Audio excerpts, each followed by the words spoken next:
শিল্প ও শিল্পীর ভালোবাসার মেলবন্ধনে গড়ে ওঠা কৃষ্ণনগর শহরে শুধুমাত্র মাটির পুতুল, জগদ্ধাত্রী পুজো অথবা সরভাজা সরপুরিয়ার জন্য বিখ্যাত তা কিন্তু নয়।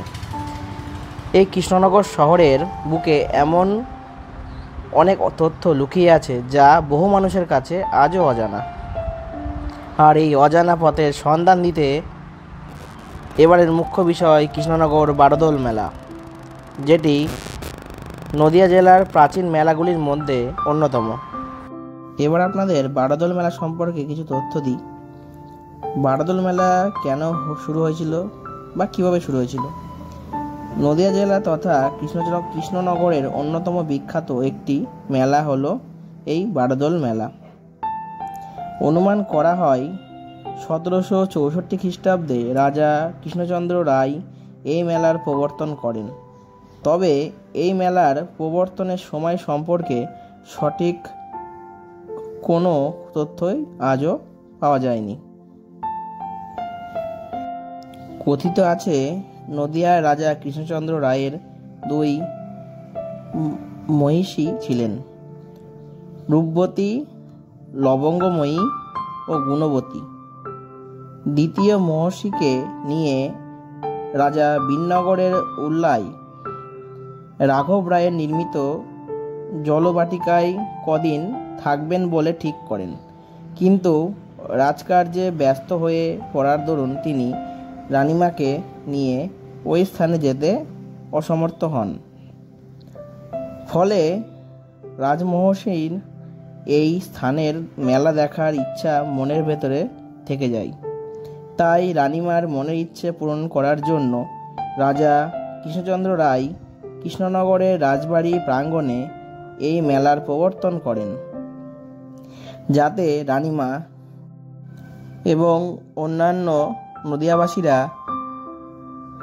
রাজবাড়ির অন্দরমহলে থেকে এই মেলা দেখতে পারেন।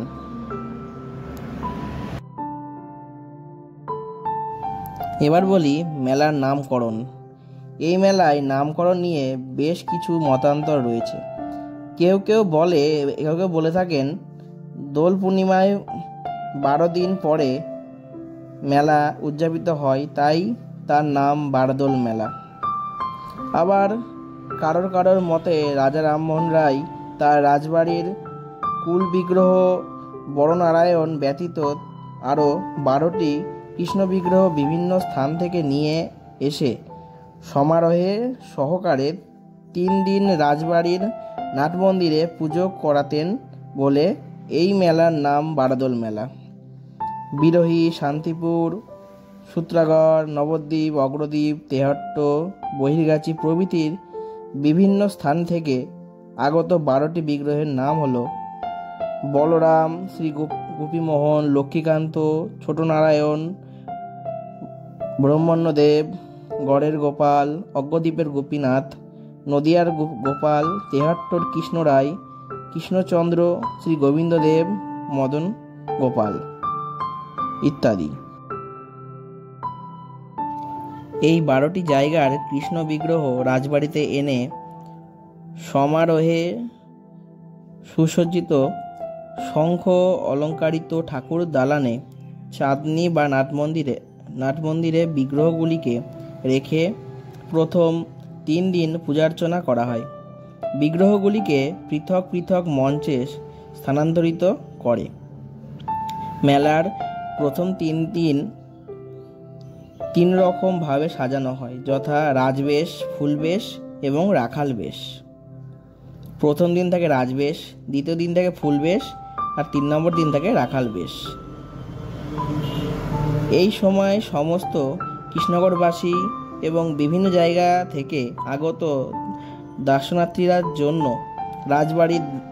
রাজবাড়ির দ্বার উন্মুক্ত করে দেওয়া হয়।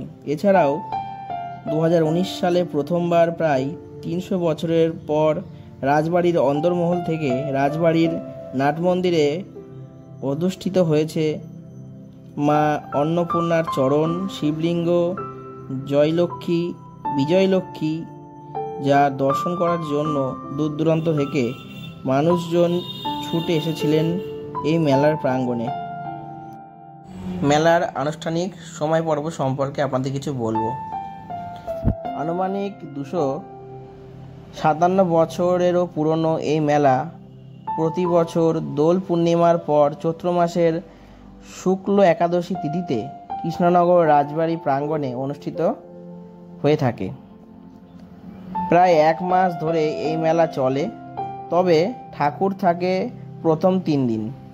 আর এই 3 দিন কৃষ্ণনগর রাজবাড়ির অন্দরমহলের নাট মন্দিরে সব ঠাকুর দর্শনের জন্য প্রবেশ করতে পারেন, তাও নির্দিষ্ট সময় দেওয়া থাকে।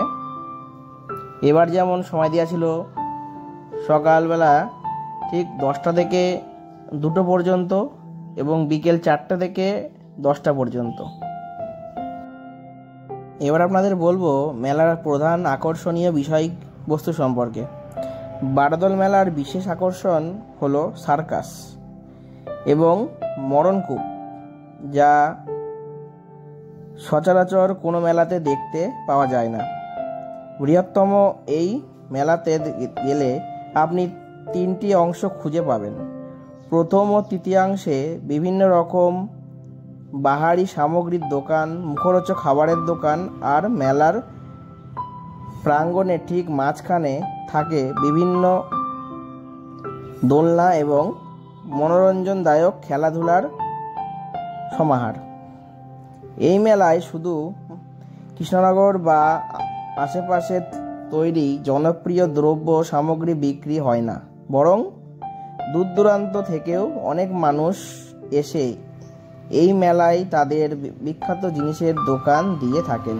আচার থেকে আলমারি, কৃষ্ণনগর বারোদল মেলা প্রাঙ্গণে সবকিছুই বর্তমান। এবার বলি আপনি কৃষ্ণনগর বারোদল মেলায় কিভাবে আসবেন। কৃষ্ণনগর রেল স্টেশন থেকে টোটো করে আপনি কৃষ্ণনগর রাজবাড়ির মাঠে এসে পৌঁছালে এই মেলা দেখতে পাবেন, অথবা কৃষ্ণনগর বাসস্ট্যান্ড থেকে আপনি টোটো করে এই বারোদল মেলায় পৌঁছাতে পারবেন।